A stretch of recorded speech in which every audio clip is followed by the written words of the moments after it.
I'm going to tell you about Matthew chapter 19. Now, as we're going through the Bible in a year, this is an important chapter because it talks about what it means to be a true disciple of Jesus. So let's dive right into it. Jesus was going up to Jerusalem, what we call today the Old City, and he was going through Samaria and Galilee.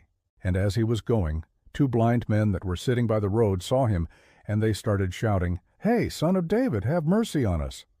Now, when Jesus heard them, he didn't ignore them. He didn't walk past them like so many of us would do today. He didn't say, "I'm busy. I'll get back to you later." No, he stopped. He had compassion on them. He came over, laid his hands on their eyes, and immediately their eyes were opened, and they could see.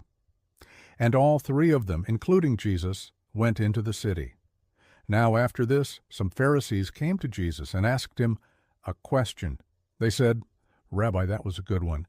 Tell us, is it okay for a man to divorce his wife?" Now, I want you to notice here that they didn't ask him the question, "Is it okay for a woman to leave her husband?" No, they only asked it from a man's perspective. But Jesus turned the tables on them and said, "Haven't you read that the one who made them at the beginning made them male and female, and said, 'For this reason a man shall leave his father and mother and be joined to his wife, and the two shall become one flesh?' So they're no longer two, but one. Therefore, what God has joined together, let not man separate."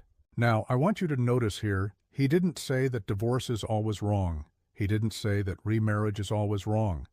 What he's saying here is that it should be treated with seriousness, and if it's done for the wrong reasons, it would grieve God's heart. And then he says something very practical. He says, "Whoever divorces his wife, except for sexual immorality, and marries another, commits adultery." Now, again, he doesn't say that divorce is always wrong, but he does say, if you divorce and marry someone else, that would be considered adultery. All right, so why is this important? It's important because sometimes people think that following Jesus isn't really that serious.